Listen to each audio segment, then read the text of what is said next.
Maca pertama. Maca pertama. Ora sah kon aku sing terakhir. Dadine kena kabeh. Ya bareng wae ngene. Karo Pak Ambar sing maca wae sing pertama ngene. Assalamualaikum warahmatullahi wabarakatuh. Pada kesempatan ini kami akan membacakan presentasi dari kami untuk mata kuliah UMKM atau koperasi dari Pak Bayu. Yang pertama akan dibacakan oleh teman saya, Ibu Rahma. Yang pertama adalah pengertian koperasi. Menurut Undang-Undang Nomor 25 Tahun 1992 memberikan definisi bahwa koperasi adalah badan usaha yang beranggotakan orang-orang atau badan hukum koperasi yang melandaskan kegiatannya berdasarkan prinsip koperasi, sekaligus sebagai bahan gerakan ekonomi rakyat yang berdasar atas asas kekeluargaan. Selanjutnya jenis koperasi. Koperasi pembelian atau pengadaan atau konsumsi, koperasi penjualan atau pemasaran, koperasi produksi, koperasi koperasi jasa, yaitu koperasi yang menyelenggarakan pelayanan jasa yang dibutuhkan oleh anggota, misalnya simpan pinjam, asuransi, angkutan, dan sebagainya. Selanjutnya fungsi dan peran koperasi di Indonesia. Menurut Undang-Undang Nomor 25 Tahun 1992, Pasal 4 dijelaskan bahwa koperasi memiliki fungsi dan peran antara lain yaitu mengembangkan potensi dan kemampuan ekonomi anggota masyarakat, berupaya mempertinggi kualitas kehidupan manusia, memperkokoh perekonomian rakyat, mengembangkan perekonomian nasional, serta mengembangkan kreativitas dan jiwa berorganisasi. Selanjutnya, di Indonesia sendiri telah dibuat Undang-Undang Nomor 25 Tahun 1992 tentang perekonomian. Prinsip koperasi menurut Undang-Undang Nomor 25 Tahun 1992 adalah keanggotaan bersifat sukarela dan terbuka. Pengelolaan dilakukan secara demokrasi. Pembagian SHU dilakukan secara adil sesuai dengan jasa usaha masing-masing anggota. Pemberian balas jasa yang terbatas terhadap modal, kemandirian, pendidikan perkoperasian, dan kerjasama antar koperasi. Selanjutnya disampaikan oleh Bu Ella. Visi dan misi Kopata meningkatkan taraf hidup anggota dan pelayanan di sektor angkutan umum, khususnya di sektor Magelang. Bidang organisasi dan manajemen. Anggota Kopata meliputi pemilik angkutan kota yang berdomisili Kota Magelang dalam 12 jalur trayek berjumlah 335 unit angkutan kota. Jumlah anggota tahun 2014 sebanyak 115 anggota.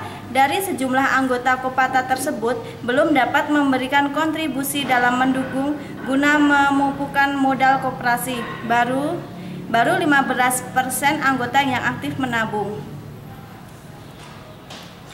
Nominal tabungan sesuai RAT tahun 1998. Sampai sekarang 1.000 per hari dengan perincian sebagai berikut. 900 sebagai khusus surat kendaraan, Rp50 simpanan wajib, Rp50 simpanan mana suka sebagai pendukung simpanan khusus. Bagaimana mungkin Kopata dapat maju dan berkembang dengan memupukkan modal yang Rp50 untuk sektor angkutan, itu pun penabung hanya 15% yang aktif. Susunan pengurus.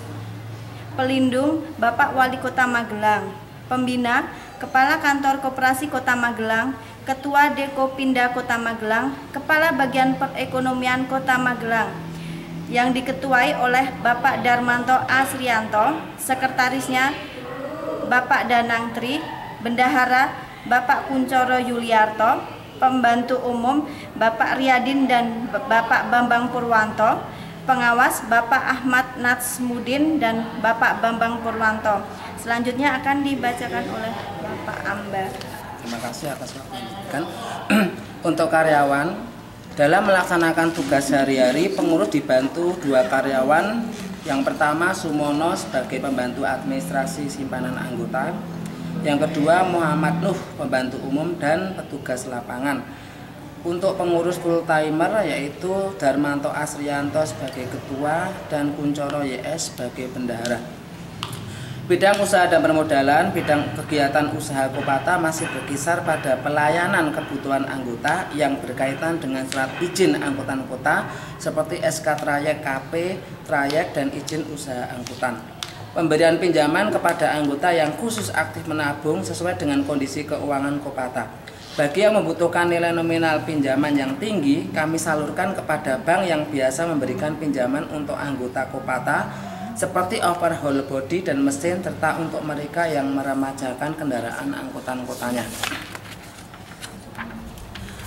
Dengan modal sendiri yang masih minim, maka Kopata belum bisa dapat berbuat banyak untuk usaha-usaha yang membutuhkan modal yang sangat besar. Dilihat perincian tabungan anggota yang hanya Rp50, yaitu simpanan wajib yang sejak tahun 1988 sampai dengan sekarang tidak berubah, per nominal tabungan 1.000, sangat minim sekali untuk usaha pemupukan modal koperasi di sektor angkutan. Itu pun tidak semua anggota aktif menabung, yaitu kurang lebih 15% dari jumlah unit seluruh anggota. Kemudian hambatan-hambatan yaitu faktor modal dan sarana yang sangat minim sehingga belum dapat untuk usaha-usaha lain yang lebih besar yang membutuhkan banyak modal. Kurang pedulinya sebagian anggota Kopata terhadap koperasinya sendiri. Banyaknya anggota yang kalau pengurus perizinannya tidak lewat koperasi atau Kopata, atau kalau lewat tidak datang sendiri. Kemudian yang terakhir, kurang frekuensi kedatangan anggota ke kantor Kopata sehingga terjalinnya komunikasi antara anggota dan pengurus masih kurang. Demikianlah presentasi dari kelompok kami, kurang lebihnya mohon maaf sebesar-besarnya. Bila itu, Assalamualaikum warahmatullahi wabarakatuh.